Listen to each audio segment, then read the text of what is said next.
Okay, we're on. Well, everybody loves tomatoes, and one of the best things that you can grow in terms of value is an heirloom tomato. Herb salads and heirloom tomatoes are right at the top of the list. So what we're going to do today is we're going to save seed from this heirloom tomato.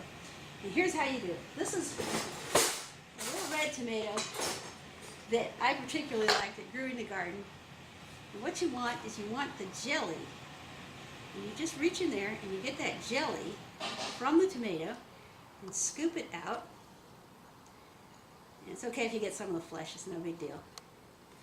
And you can always eat this or stick it in the spaghetti sauce. You want a good ripe one. Best if you can get it as ripe as possible on the vine. Here in the Pacific Northwest, a lot of times I get them almost ripe on the vine and then pull them off and let them ripen up the rest of the way on the counter, just because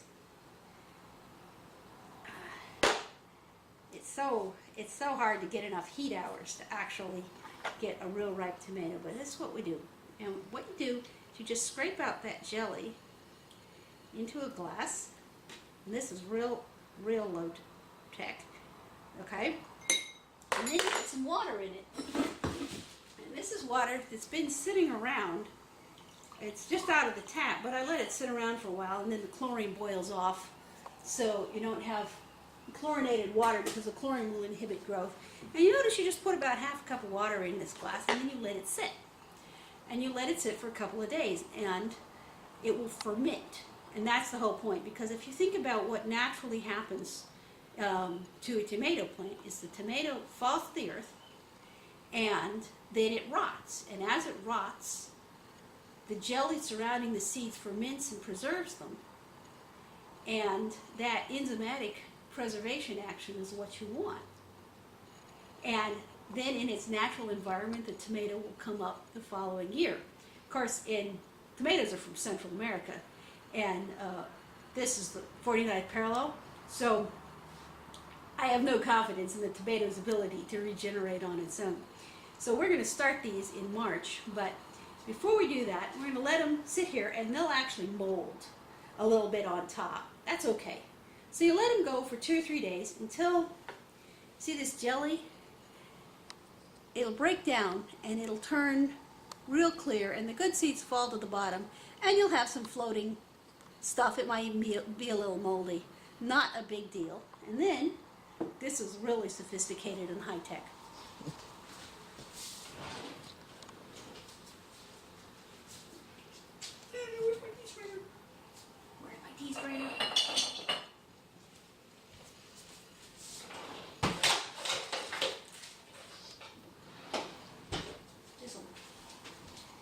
This is a tea strainer.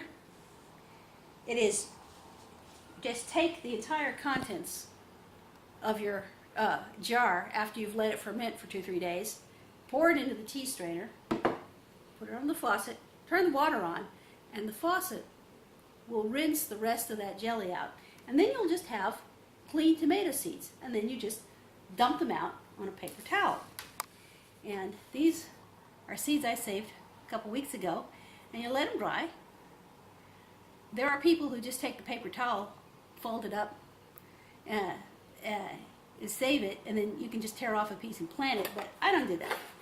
What I do is to take your basic recycled seed package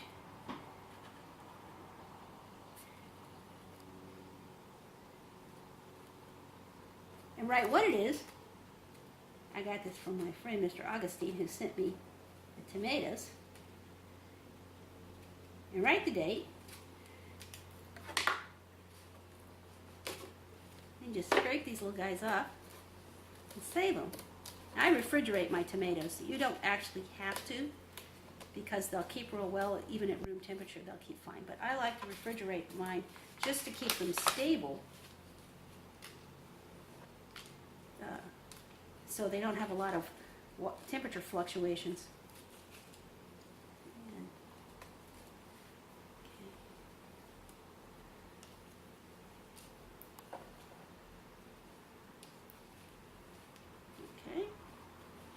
And some of them stick to the paper towel, no big deal. And you notice you end up with a whole bunch of little pieces of paper towel sitting around. So it's really good to write the provenance, where you got it, and what it is, and the date on it, so you don't get confused later. And then these things don't recycle too well. This is just for my drafting supplies, a piece of blue drafting tape. That's all you need. Done, and this is ready to go. Except let's write tomato. Great.